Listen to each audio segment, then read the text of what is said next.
Assalamualaikum warahmatullahi wabarakatuh. Perkenalkan, nama saya Puristi. Di sini saya akan menemani kalian belajar IPA lebih mudah dan menarik. Pada pertemuan sebelumnya, kita telah membahas tentang pembelahan sel.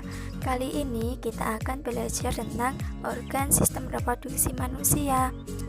Tujuan pembelajaran kali ini adalah yang pertama, mengidentifikasi organ-organ penyusun sistem reproduksi pria.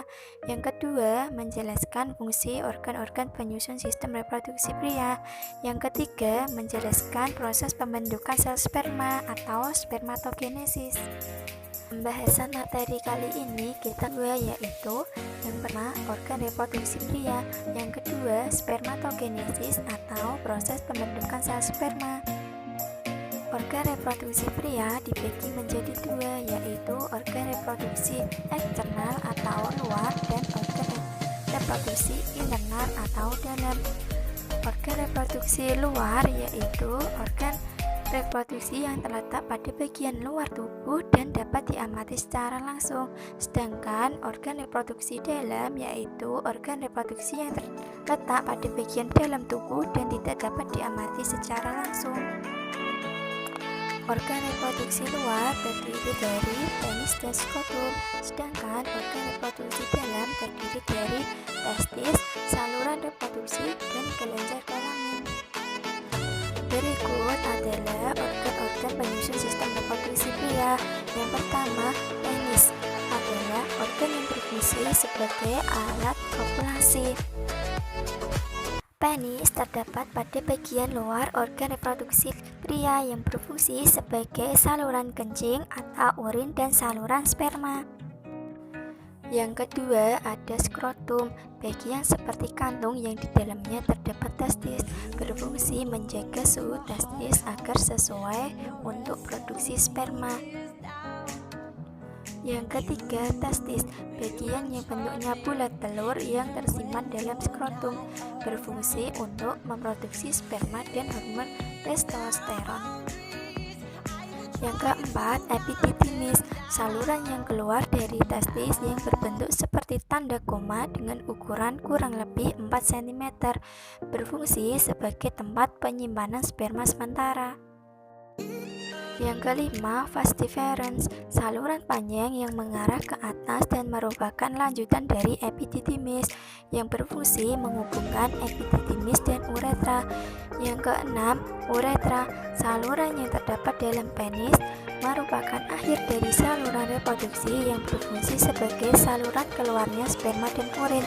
Yang ketujuh, kelenjar vesicula seminalis, bagian yang berbentuk seperti kantung kecil berukuran kurang lebih 5 cm yang terletak di belakang kantung kemih yang berfungsi menghasilkan zat-zat yang diperlukan untuk perkembangan sperma. Yang kedelapan, kelenjar prostat, bagian yang berbentuk seperti kue donat yang terletak di bawah kantung kemih berfungsi menghasilkan cairan bersifat asam. Yang kesembilan, kelenjar Cowper, bagian yang berbentuk seperti kacang yang terletak di bawah kelenjar berfungsi menghasilkan lendir dan cairan bersifat basah. Sekarang kita akan mempelajari proses pembentukan sel sperma yang disebut spermatogenesis. Spermatogenesis terjadi dalam testis tubuh univerus.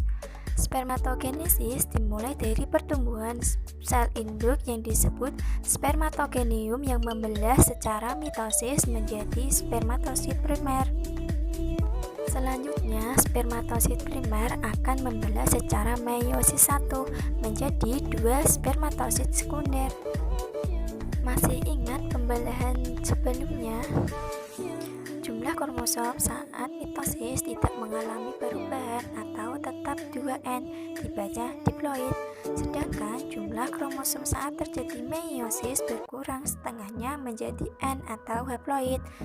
Setelah terbentuk spermatosit sekunder, selanjutnya kembali membelah secara meiosis 2, membentuk 4 buah spermatid.